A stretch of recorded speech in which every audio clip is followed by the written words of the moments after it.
नमस्कार साथियों, कैसे हैं आप सभी। बहुत ज़्यादा गर्मी पड़ने लगी है। ऐसे में आप सभी को क्या चाहिए? शीतलता चाहिए। जी हाँ साथियों, आज मैं आप सभी के लिए एक ऐसा प्राणायाम लेकर आई हूँ जिसको करके आप गर्मी के मौसम में भी या बढ़े हुए टेम्परेचर में भी अपने आप को शीतल रख सकते हैं, कूल फील कर सकते हैं। तो हाँ साथियों, आज मैं बात कर रही हूँ शीतली प्राणायाम की। शीतली प्राणायाम एक ऐसा प्राणायाम है जो आपको शीतलता प्रदान करता है, आपके बॉडी को हाइड्रेट करके रखता है। तो शीतली प्राणायाम के फायदे कौन कौन से हैं, किसे नहीं करना चाहिए और इसको करने का सही तरीका क्या है। तो हाँ साथियों, आइए सबसे पहले जानते हैं कि शीतली प्राणायाम करने के कौन कौन से फायदे होते हैं।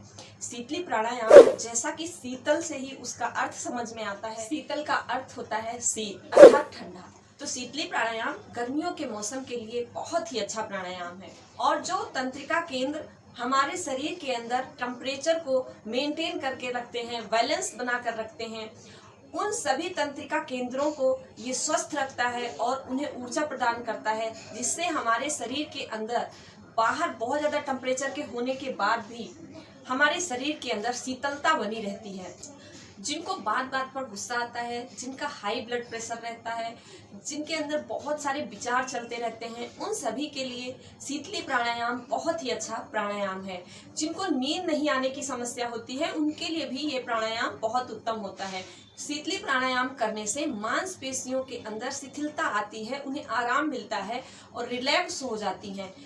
इसलिए जिनको नींद नहीं आती है, अगर वो इस प्राणायाम का अभ्यास करें तो उनके विचार स्वतः ही शांत हो जाएंगे और उन्हें अच्छी नींद आ जाएगी। साथियों, जैसा कि हम सभी जानते हैं कि जो हमारे ऋषि मुनि हुआ करते थे, वो जब तपस्या करने बैठते थे तो सालों साल ऐसे ही बिना खाए पिए ही बैठे तपस्या करते रहते थे। इसलिए प्राणायाम एक ऐसा प्राणायाम है जिसको करके आप अपनी भूख और प्यास को भी कंट्रोल रख सकते हैं।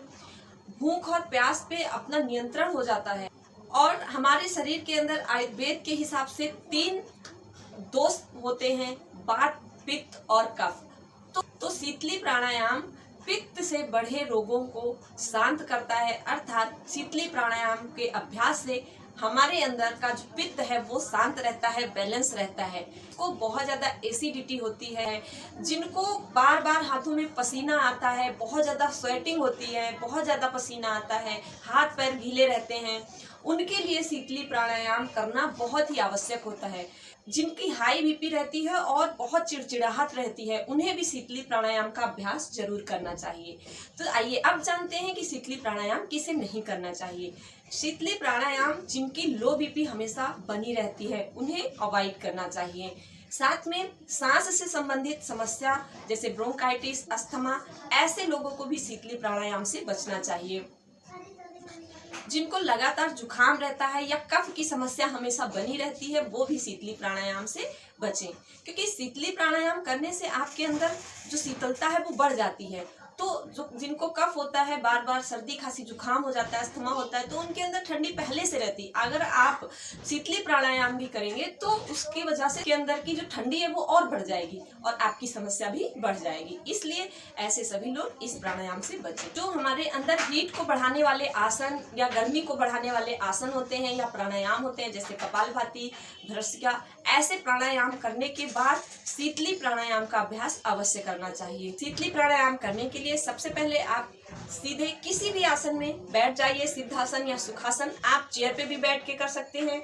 आप जहाँ पे भी कंफर्टेबल होके बैठ सकें, आप वहाँ पे बैठिए और शीतली प्राणायाम का अभ्यास करिए। बस ध्यान रहे कि अगर आप सुबह इस प्राणायाम का अभ्यास करेंगे तो आपको इसका लाभ ज्यादा प्राप्त होगा। शीतली प्राणायाम करने के लिए सबसे पहले आप रिलैक्स हो जाएं, स्पाइन को सीधा करके बैठ जाएं, मन को बिल्कुल शांत छोड़ दें और ज्ञान मुद्रा या चिन्ह मुद्रा, जब आप इन दोनों उंगलियों को इस तरह जोड़ के हथेली को ऊपर करके बैठते हैं तो ये ज्ञान मुद्रा होता है, और जब आप इन दोनों उंगलियों को इस तरह जोड़ के हथेली को इस तरह नीचे करके बैठते हैं तो ये चिन्ह मुद्रा होता है। आप किसी भी मुद्रा में बैठ सकते हैं। उसके बाद आप एक गहरी लंबी सांस लें और छोड़ दें, इनहेल और एक्सहेल। पहले आप टेक्निक को समझ लीजिए, उसके बाद मैं आपको करके पूरी टेक्निक बताती हूँ।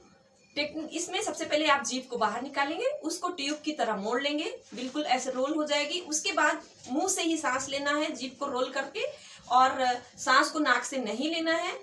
सांस को भरने के बाद जब फेफड़ों में सांस आपको भर जाए उसके बाद दाई नाक को बंद करके बाई नाक से ही सांस को छोड़ देना है। तो चलिए देखते हैं किस तरह जीभ को बाहर करते हुए और उसको रोल करेंगे।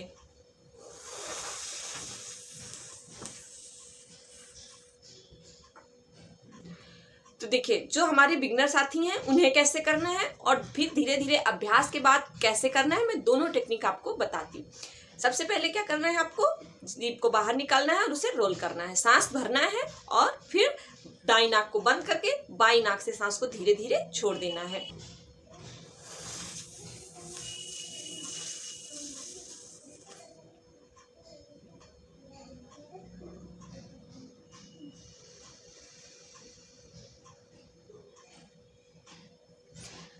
अब आप दूसरी टेक्निक देखिए कि किस तरह करना है। उसमें आपको क्या करना है, सांस लेना है और फिर उसमें कुंभक लगाना है, अर्थात सांस को अंदर थोड़ी देर रोक के रखना है। उसके बाद आप धीरे धीरे सांस को बाईं नासिका से छोड़ देंगे। आप पहले जीभ को रोल करेंगे, रोल करने के बाद सांस भरेंगे। पूरी सांस जब आपके फेफड़ों में भर जाए तो उसके बाद आप कुंभक लगाएंगे, जालंधर बंद लगा के कुंभक लगाएंगे। जालंधर बंद क्या होता है, जब आप सांस भर लें उसके बाद आप अपने चिन को यहाँ चेस्ट पे तो इस तरह रख लेंगे तो आपका जालंधर बंद रख जाएगा। जब हम अपने चिन से और चेस्ट को एक दूसरे की तरफ ऐसे दबाते हैं तो इसे जालंधर बंद कहते हैं। तो इस तरह आप जालंधर बंद लगा के कुंभक लगाएंगे। चलिए देखते हैं किस तरह।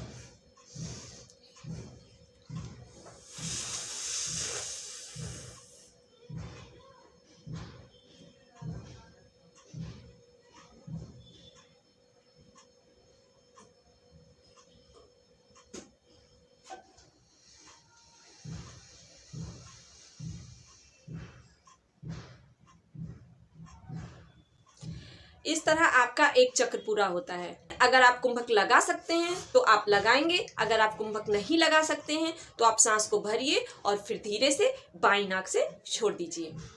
कुंभक लगाने से क्या होता है, आपकी सांस लंबी होती है और आपके शरीर के अंदर जो प्राण ऊर्जा है वो हर कोशिका तक पहुंचने का उसे समय मिल जाता है। कुंभक जो है प्राणायाम की एक उच्च स्थिति है, धीरे धीरे ही ये अभ्यास से आती है। इसीलिए हमारे जो बिगनर साथी हैं वो सांस को भरें और फिर छोड़ दें, लेकिन अभ्यास करते करते जब आप अभ्यासी बन जाए तो फिर आप कुंभक अवश्य लगाएं। और जो हार्ट पेशेंट हैं वो सभी कुंभक को नहीं लगाएं। और जब आप एक चक्र पूरा कर लें तो आप फिर एक गहरी लंबी सांस लें, उसके बाद आप दोबारा इसी क्रिया को पूरा करें। इस तरह आप 8 से 10 चक्र शीतली प्राणायाम का अभ्यास कर सकते हैं। 5 बार से शुरू कर सकते हैं, आप 10 बार तक करें। उसके बाद धीरे धीरे आप इसे 15 बार तक भी कर सकते हैं गर्मियों के मौसम में।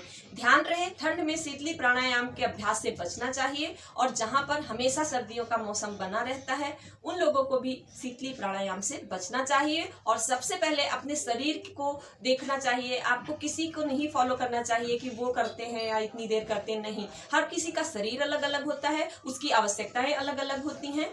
तो अगर आपके शरीर के अंदर हीट ज्यादा बढ़ी हुई है तो आप शीतली प्राणायाम कर सकते हैं, और अगर आपके अंदर बैलेंस है हीट का तो आप सर्दियों में शीतली प्राणायाम से बचें।